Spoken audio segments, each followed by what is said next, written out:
Muy buenos días, hermanos, ¿cómo están? Una vez más, esta mañana para seguir meditando en la palabra del Señor. Estamos en el capítulo 7 del Evangelio de Marcos. Habíamos mencionado al empezar este libro, este Evangelio, que justamente está dirigido a los romanos y que también es el más corto de los evangelios que relata la vida de Jesús, además de que también es el más evangelista de los evangelios, porque justamente quiere enseñar de forma sucinta y explicarle a los romanos todo lo que Jesús estaba haciendo. Y obviamente esto aplica mucho para nosotros y es también muy adecuado para que nosotros podamos entender la vida de Jesús, el ministerio de Jesús y lo que hacía Jesús.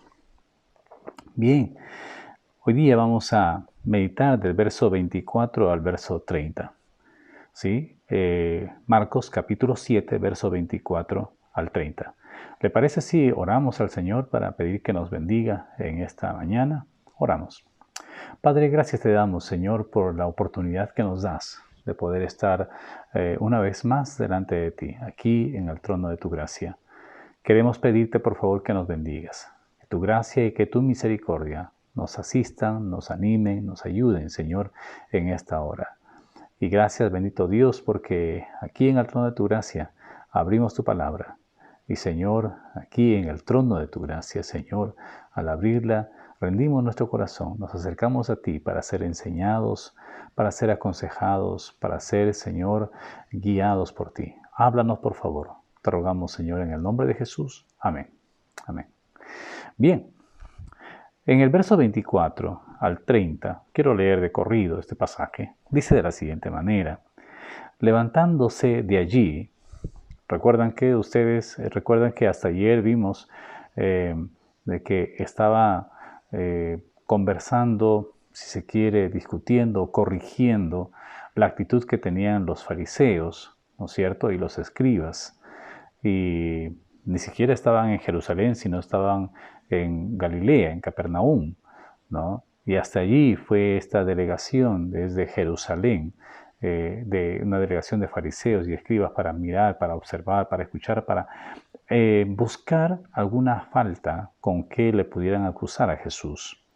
Y entonces, terminando ese episodio de aclarar las actitudes que tenían los fariseos y las actitudes que tenían los escribas frente a la palabra de Dios y frente a la enseñanza que él estaba haciendo, entonces termina ese episodio y dice en el verso 24, levantándose de allí, saliendo de Galilea.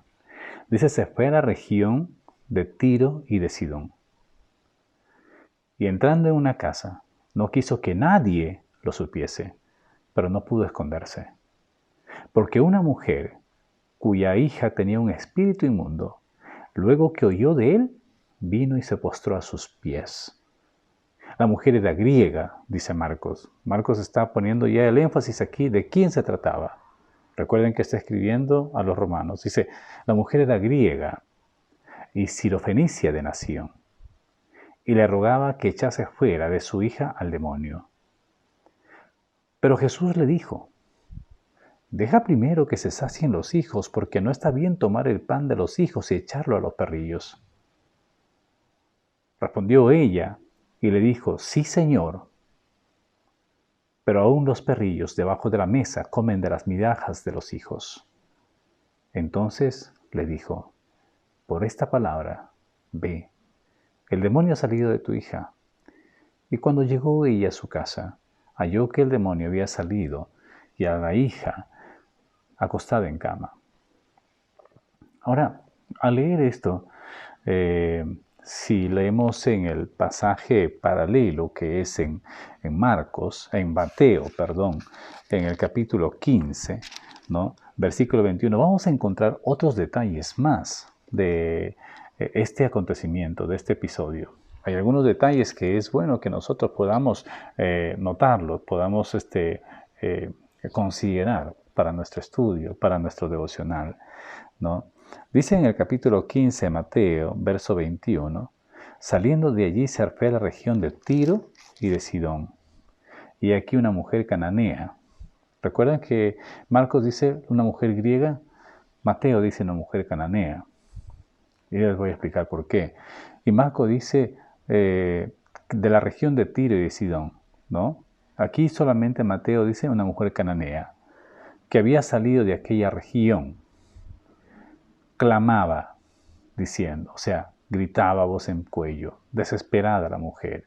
Es posible que cuando leemos en el episodio de Marcos, encontramos a Jesús entrando en una casa y no quería que nadie sepa, pero se enteró esta mujer y empezó a clamar. A lo mejor no sabía dónde estaba, en qué casa estaba, pero ella empezó a clamar por la calle posiblemente, a buscar a Jesús seguramente.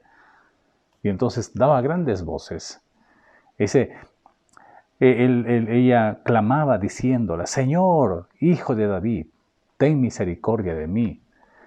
Cuando Marcos realmente no menciona eso, porque no tenía por qué mencionar Hijo de David, no importaba quizás a los romanos saber quién es este David o quién era el Hijo de David, pero a los judíos sí, porque Mateo escribe a los judíos, y entonces cuando Mateo menciona que esta mujer dice Hijo de David, ¿qué está diciendo? ¿Qué está diciendo? Está reconociendo esta mujer cananea, esta mujer que no pertenecía al pueblo de Dios, al pueblo escogido, no pertenecía al pueblo judío, que esta mujer estaba reconociendo a David, primeramente como el gran rey de Israel, y estaba también seguramente entendiendo de que un descendiente de David iba a sentarse sobre el trono de Israel y su reino duraría por siempre, por toda la eternidad. Sería un reino permanente, un reino perfecto.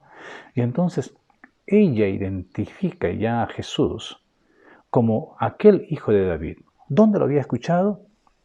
Es posible que, como la fama de Jesús ya había traspuesto las fronteras, cuando leemos nosotros en algunos pasajes que justamente relatan este episodio, ¿no? Dice en Mateo 4:24, por ejemplo, y se difundió su fama por toda Siria, y le trajeron todos los que tenían dolencias, los afligidos por diversas enfermedades y tormentos, y los endemoniados, lunáticos y paralíticos se los sanó. O sea, Jesús estaba ejerciendo su ministerio en Palestina, en el territorio judío, pero ya se había difundido su fama fuera de las fronteras. En el verso 25, en el 4:25 va a decir, y le siguió mucha gente de Galilea, de Decápolis, de Jerusalén, de Judea y del otro lado del Jordán, nuevamente. Y en Lucas va a mencionar esto, y descendió con ellos y se detuvo en un lugar llano en compañía de sus discípulos y de una gran multitud de gente de toda Judea, de Jerusalén y de la costa de Tiro y de Sidón, que habían venido para oírle y para ser sanados de sus enfermedades. O sea, ya la predicación y el ministerio de Jesús había impactado tanto a la gente de aquel tiempo, de que propios y extraños ya reconocían que algo estaba pasando en las tierras de Palestina. Y entonces, como venían gente desde esas regiones para escuchar y para ser beneficiados con el ministerio de Jesús, esta mujer se escucha entera que este Jesús, que ya es conocido en las tierras de Palestina, está aquí, en la región de Tiro y de Sidón.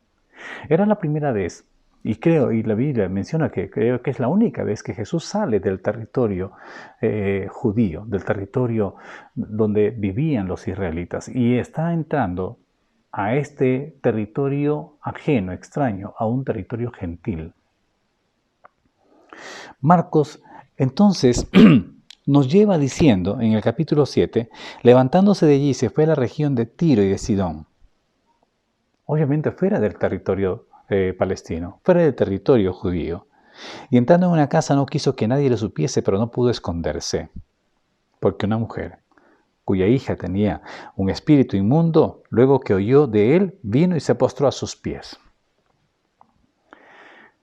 Una de las cosas con las cuales nosotros nos quedamos sorprendidos de lo que está ocurriendo en este cuadro es de que primeramente era una mujer extranjera, una mujer no judía. En segundo lugar, nos sorprende de que Jesús haya entrado a un territorio extraño. ¿Por qué? ¿Por qué nos sorprende? Porque él mismo va a decir que había sido enviado a las ovejas perdidas de la casa de Israel. En Juan vamos a leer nosotros un verso que nos conmueve y nos acompaña y nos sostiene en nuestra fe y confirma que la decisión que tomamos nos convierte en hijo de Dios. Va a decir, a los suyos vino y los suyos no le recibieron, mas a todos los que le recibieron les dio la potestad de ser hechos hijos de Dios. O sea, Él vino para su pueblo, para un pueblo que Dios había escogido desde antes. Y entonces los pueblos vecinos tenían que solamente mirar a este pueblo para ser alumbrados. Este pueblo había sido escogido justamente desde antes con ese propósito de ser de bendición para todas las familias de la tierra. Pero Jesús vino a los suyos. Pero después de haber tenido esta discusión con los fariseos y de saber que ellos estaban buscando, habían ido desde Jerusalén hasta Capernaum para buscar alguna falta, entonces se dio cuenta de que, caramba, el tiempo estaba apresurándose y él necesitaba este tiempo de retiro. Los comentaristas van a decir que el salir de las regiones de Palestina indicaba para él un tiempo de retiro, un tiempo donde quería estar con sus discípulos, donde quería enseñarles algunas cosas que de repente era imposible hacerlo delante de toda la multitud de personas que se encontraban ahí. Y él sale de la región y entra a la región de Tiro y de Sidón. Tiro y Sidón son ciudades que están en la costa del mar Mediterráneo. Son puertos muy, muy conocidos, muy famosos, desde el tiempo inclusive antiguos. Se sabe de esto, se menciona mucho, por ejemplo, en la construcción del templo de Salomón, que él había contratado justamente a los de la región de Tiro, ¿no? El rey de Tiro envió sus constructores y él mismo habían hecho un pacto, un acuerdo, un convenio, de tal manera que ellos ayudaron inclusive también en la construcción del templo. Había una relación porque eran países vecinos, eran naciones vecinas. Y resulta que también Jesús, cuando empieza a dar mensajes de juicio hacia el pueblo de Israel, hacia el pueblo judío, va a decir, ay de ti, Corazín, ay de ti, Betsaida, que si en Tiro y en Sidón se hubiesen hecho los milagros que se han hecho en ti, hace tiempo que se hubieran convertido. Obviamente que Jesús vino y bendijo tanto al pueblo de Dios, al pueblo de Israel, que encontró tanta oposición y tanta incredulidad, sobre todo en los medios religiosos, sobre todo en los medios, en los grupos de eruditos de la Biblia. De tal manera que en la persecución que le tendían, querían encontrar alguna falta para que puedan tener un pretexto para matarlo. Y entonces sale la región de Tiro y de Sidón. Pero ya su fama se había extendido por todas partes, de tal manera que viene esta mujer. Nosotros somos, por nacionalidad, con respecto al pueblo de Dios, somos el pueblo gentil.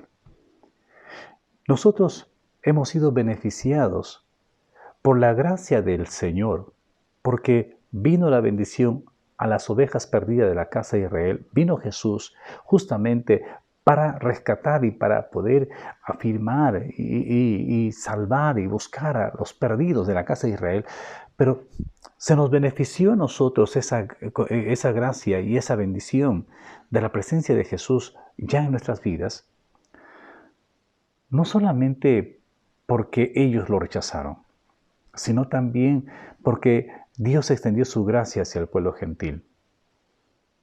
Y a través de ahí, a través de esos episodios donde Jesús mismo empieza a ser conocido por su ministerio en todas las naciones vecinas, levanta también a Pablo para ser el apóstol y el que iba a predicar en las naciones gentiles. Y miren que nosotros también como un pueblo gentil hemos conocido de esa gracia de Dios.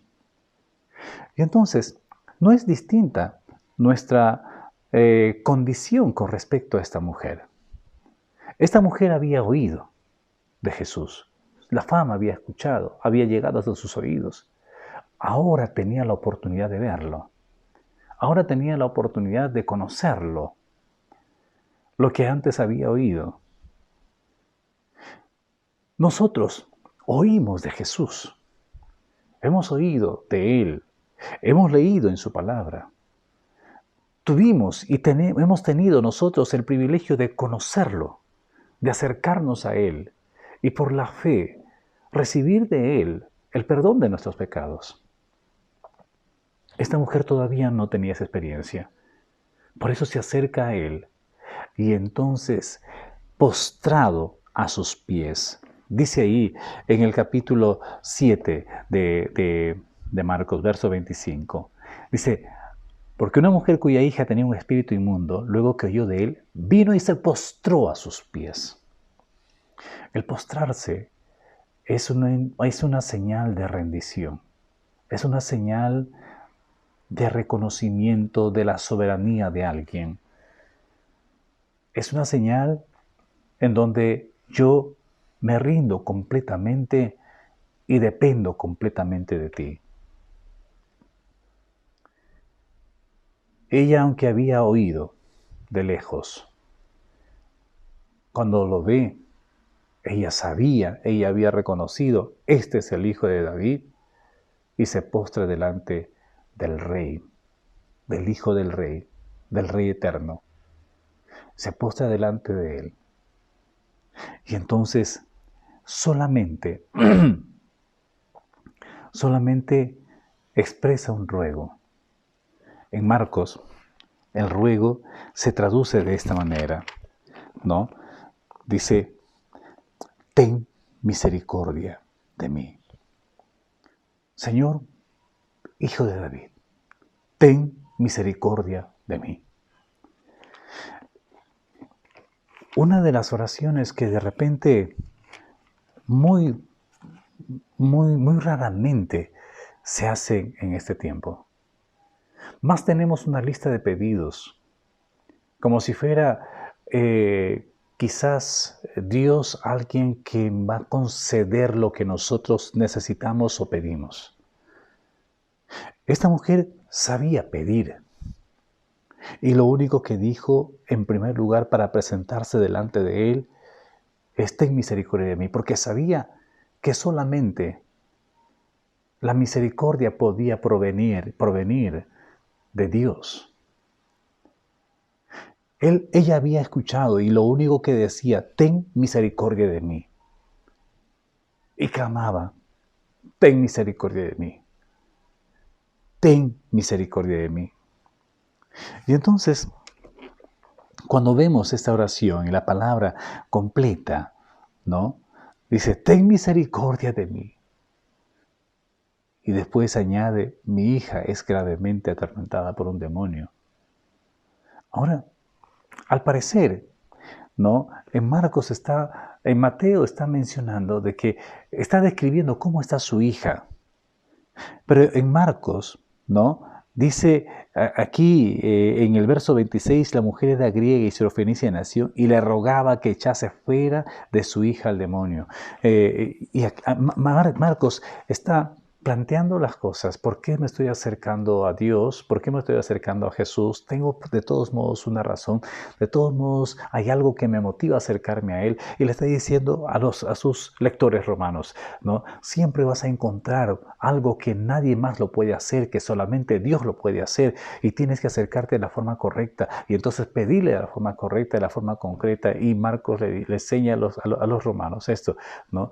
Si vas a pedir algo a favor de alguien, pídelo entonces a quien tienes que pedírselo. Pero en el complemento que nosotros vemos en el sinóptico de Mateo, primeramente debemos entender que hay una forma de acercarse a Él, en el reconocimiento, que solamente de Él podemos recibir misericordia. Y su misericordia puede traducirse también en que Él pueda responder el deseo de nuestro corazón conforme a su voluntad, porque es parte de su misericordia. Y entonces la mujer se acerca pidiendo misericordia. Ahora, la respuesta de Jesús Es sorprendente y hasta de repente, hasta un poco fuera de lugar y fuera de la característica de la personalidad de Jesús. Jesús no acostumbraba a responder. No vemos a Jesús respondiendo de esta manera. Porque cuando Jesús responde, en el verso 27, le dice, deja primero que se sacien los hijos, porque no está bien tomar el pan de los hijos y echarlo a los perrillos. Está diciendo, yo no he venido sino más bien a los hijos de la casa de Israel. Yo he venido para ellos. Yo no he venido a buscar a la gente del mundo gentil. Yo he venido para los que son del pueblo de Israel. Entonces, yo no te puedo hacer lo que tú me estás pidiendo. Porque primeramente he traído el pan suficiente, el pan necesario para el pueblo de Israel, para los hijos de Israel, para el pueblo de Dios. La mujer tenía dos opciones. Y de pronto también nosotros tendríamos dos opciones. Uno, agachar la cabeza y decir, bueno, está bien, lo intenté, ¿qué voy a hacer? Está bien. Y puedo tener una actitud negativa contra Jesús. Decir, allá, o sea que eres selectivo, me desprecias porque no pertenezco al pueblo de Israel, o sea, no te importan los demás y solamente te importa tu pueblo. ¿Qué voy a hacer? Es posible que muchas cosas pudieran haber pasado por la mente de cualquier persona, de usted, de mí. Y ella, lejos de pensar en su frustración y en la negatividad de su pedido, en la respuesta de su pedido, entonces ella escucha atentamente lo que Jesús le dice y responde de esta manera. Jesús le dice, deja primero que se sacien los hijos, porque no está bien tomar el pan de los hijos y echarlo a los perrillos. Y entonces ella le dice, sí, Señor. Sí, Señor. En otras palabras, tienes razón. Yo estoy de acuerdo contigo. No merezco. No merezco. Pero lo único que te he pedido es que tengas misericordia. A ver, Señor, ¿qué parte de tu misericordia sea permitirme como perrillo estar debajo de la mesa donde comen el pan los hijos? No me des el pan. No me des el pan. Yo voy a esperar que caiga la migaja, que caiga algo. No me des el pan. Porque esto es lo que dice, ¿no? Sí, Señor, pero aún los perrillos debajo de la mesa comen de las migajas de los hijos. Y realmente ella no se desanimó. Ella insistió. Ella no quería el pan. Ella no le quería quitar nada a Israel. No le quería quitar nada a nadie. Simplemente ella quería satisfacerse al ver que ellos estaban disfrutando. Voy yo quizás también pueda alcanzar algo de esa misericordia. Alcanzar algo de las bendiciones que ellos tienen. En la antigüedad, estos pueblos eran rivales. Mateo dice que esta era una mujer cananea, porque justamente era la región que Dios se había mandado a que sean expulsados de estas tierras para que allí se establezca el pueblo de Dios. Y entonces no eran queridos, no eran aceptados. Jesús no tiene mala actitud. Jesús conoce a quien se acerca a Él. Y entonces, y a quien a Él viene no lo echa fuera. Jesús no le está diciendo que se vaya. Jesús no está cerrando su corazón Él ya conocía, sabía quién se acercaba a él. Porque quien se acerca a Dios tiene que saber que le hay y que es galardonador de los que le buscan. Y ella estaba buscando. Y estaba buscando con fe, creyendo, habiendo escuchado de Él. Y ella creía, sin haber visto, y sin haber visto siquiera de cerca, ella la había escuchado. Cuando llegó a su pueblo, ella corrió a buscarlo, corrió a buscarlo. Aunque es cierto que es Dios quien nos busca, hay muchas personas que oyen de cómo Dios ha hecho con nosotros su misericordia. Y entonces hay gente que va y te busca y te dice, yo también quiero escuchar, yo también quiero ingresar, quiero aprender, yo también quiero un poco de esa migaja que cae de la mesa donde ustedes comen el pan de Dios. Esto entonces invita a que nosotros sigamos contando a los demás las grandes cosas que ha hecho Dios con nosotros. Y si hay una reacción en las otras personas, no de comer todo el pan quizás, sino más bien de aprender algo. Yo también quiero aprender algo. Esa persona está expresando fe y está expresando la necesidad que tiene de Dios, de la misericordia que puede extender también hacia ellos. Pueden acercarse por cualquier necesidad, por la enfermedad en este tiempo. Hay mucha gente que se acerca justamente por las enfermedades que estamos pasando, por la crisis que estamos pasando. Y entonces, la forma correcta de acercarte a Dios es, ten misericordia de mí. Ten misericordia de mí. Y entonces, la respuesta de Jesús ante la respuesta, ante lo que dice esta mujer, le deja sorprendido. Y Jesús dice, wow. En Mateo va a decir, ¿no?, que incluso se sorprende, dice, oh mujer, grande es tu fe. Grande es tu fe.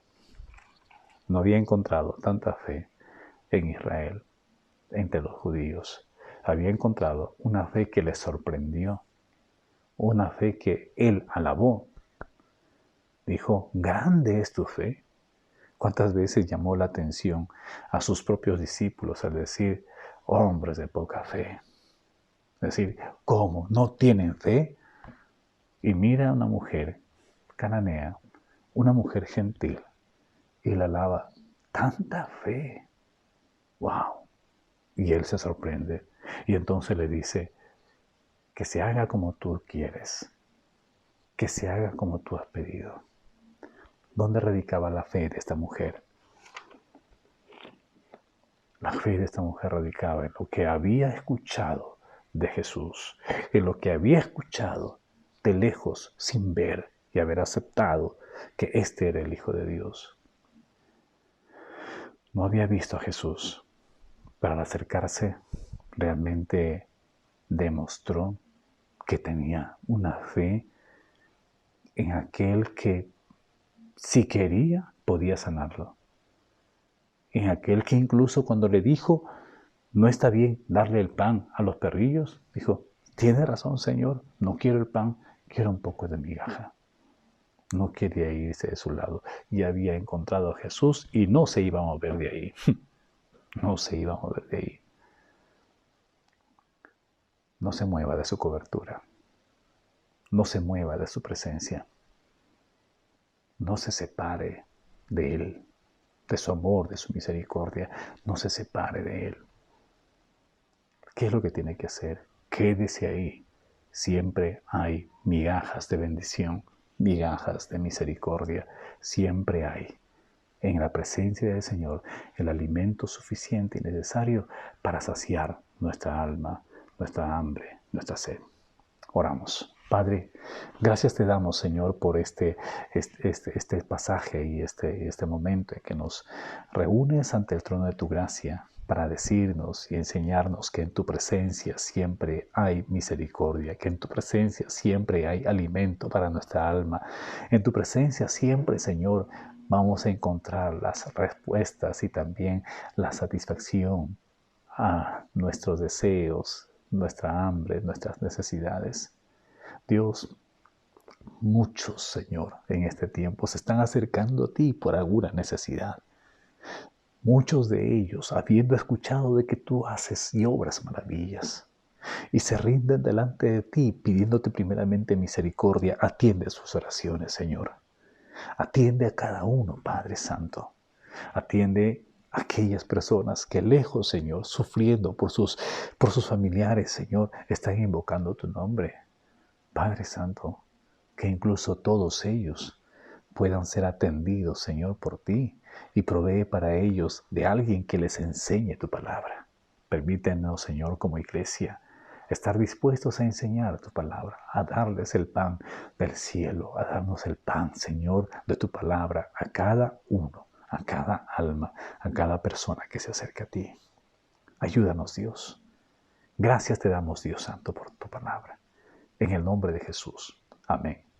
Están apareciendo en estos momentos justamente un enlace de Zoom para poder tener un tiempo de oración. Si puedes y si deseas acompañarnos, estás invitado a participar con nosotros en este tiempo de oración. Nos vemos mañana. Dios te bendiga.